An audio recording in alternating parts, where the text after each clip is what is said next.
अस्सलामुअलैकुम वरहमतुल्लाहि वबरकातुहू। नाज़रीन किराम, बहुत सारे हमारे सब्सक्राइबर दोस्त अहबाब ये इंतज़ार कर रहे हैं कि आखिर आज क्या फ़ैसला हुआ, कितने वोट पड़े। इंशाअल्लाह तबारक तआला आज मैं सारी बातें आपको बताऊंगा।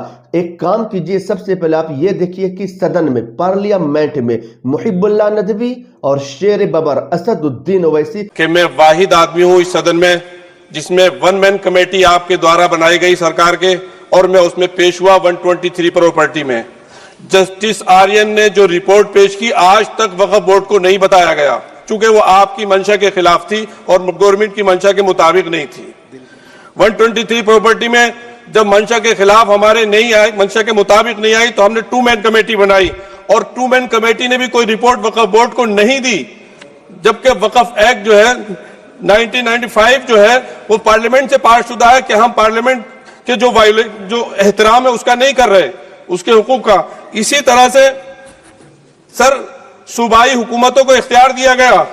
सर हिंदू एंडोमेंट में जो कर्नाटका और तमिलनाडु में है वहां कोई मुस्लिम नहीं हो सकता, और 26 में आर्टिकल 26 का वायोलेशन है। 4 धाम में यह लिखा हुआ वाज़े तौर पर कि सिर्फ हिंदू होगा। बिहार उड़ीसा में भी यही लिखा हुआ है। पंजाब हरियाणा में गुरुद्वारा प्रबंधन कमेटी में सिर्फ सिख होगा ओनली, और ये उनका अधिकार है जिसको माना गया है। लेकिन मुस्लिम के साथ में यह अन्याय क्यों है? और सुन लीजिए सर मैं आपकी तवज्जो के चाहता हूं, दुनिया का सबसे पहला वक्फ खाने काबा मक्के में है। क्या हम उसके ऊपर भी सवाल उठाएंगे कि वहां पर भी हमारा कोई हिंदू भाई हो? हम अपने वकार को, अपनी इज्जत को, अपने मुल्क की, अपने शान को, अपने संविधान को खुद अपने पैरों तले रौंद रहे हैं। और वक्फ एक मुसलमानों का मजहबी अमल है, एक मजहबी फरीजा है। इससे उनको महरूम कॉन्स्टिट्यूशन के जरिए से भी कोई ताकत नहीं कर सकती।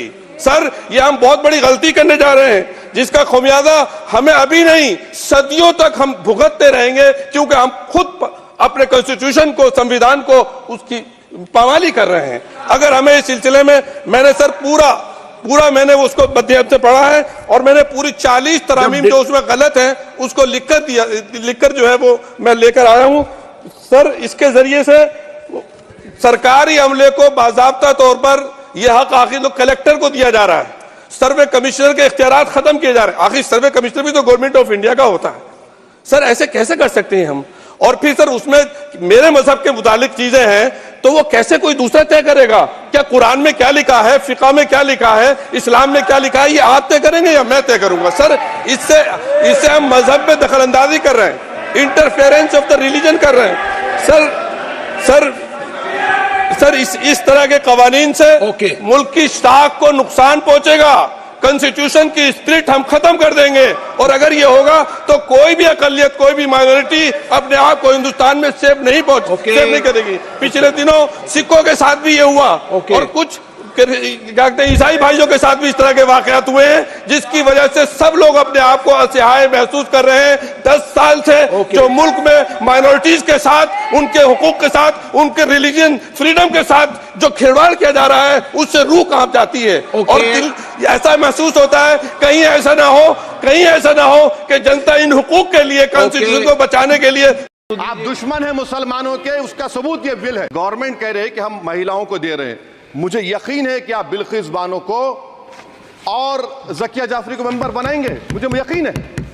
मैं आपसे जानना चाह रहा हूं सर कि ये जो आप बिल ला रहे हैं, आप देश को बांटने का काम कर रहे हैं, जोड़ने का काम नहीं कर रहे हैं। आप दुश्मन है मुसलमानों के, उसका सबूत ये बिल है। जब आपने ये सुन लिया तो आपको ये एहसास हो गया होगा कि अल्हम्दुलिल्लाह हम और आप यानी अवाम जमीनी सतह पर काम कर रहे हैं, और हमारे लीडरान अल्हम्दुलिल्लाह सदन में, पार्लियामेंट में भी धूम मचा रहे हैं, और हर मुमकिन कोशिश कर रहे हैं कि चाहे कुछ भी हो जाए हम इस बिल को पास होने नहीं देंगे, क्योंकि ये हमारी ज़मीन है, हमारे आबाओ अजदाद ने इसे वक्फ किया है। हम इस ज़मीन में किसी और को घुसने के लिए नहीं देंगे। नाज़रीन इकराम, देखिए आज जुमा का दिन, यानी जुमा की नमाज से पहले का जो डेटा निकल कर आया है, अल्हम्दुलिल्लाह बड़ी खुशी की बात है कि 2 करोड़ 14 लाख वोट पढ़ चुके हैं, अवाम अपनी राय का इजहार कर चुके हैं कि हम इस बिल के खिलाफ है। ये जुमा से पहले पहले का डेटा है, 2,14,00,000। और जुमा के बाद अल्हम्दुलिल्लाह बहुत सारी मसाजिद में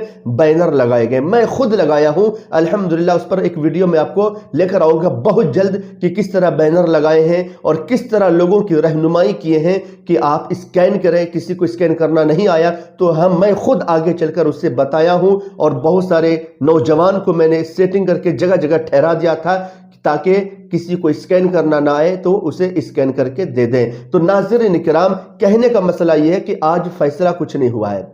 आप लोग ये सोच रहे थे आज क्या फैसला आने वाला है। देखिए, आज फैसला आने का दिन नहीं था, बल्कि आज आखिरी तारीख थी अवाम के लिए कि आप वोट डालें और ये ईमेल के जरिए ये बता दे गवर्नमेंट को कि हम इस बिल के खिलाफ हैं। मुस्लिम पर्सनल लॉ बोर्ड ने कहा था कि अगर मुसलमान 50 लाख वोट डाल दे कि हम इस बिल के खिलाफ हैं तो इंशाअल्लाह ताला ये बिल पास नहीं होगा। लेकिन अल्हम्दुलिल्लाह हमारी आवाम मुसलमान अब जाग चुके हैं। बड़ी खुशी की बात है कि 50 लाख नहीं बल्कि अब तक 2,14,00,000, ये जुमा से पहले का डेटा है और जुमा के बाद का डेटा तो कुछ और ही होगा इंशाअल्लाह, वो कल की वीडियो में मैं आपको बताऊंगा। बहरहाल नाज़रीन किराम, अल्लाह की ज़ात पर भरोसा है कि अल्हम्दुलिल्लाह ये वक्फुल्लाह की ज़मीन है, अल्लाह की ज़मीन है, अल्लाह के लिए लोगों ने वक्फ किया है, इसमें किसी और की एंट्री नहीं होने देंगे इंशाअल्लाह।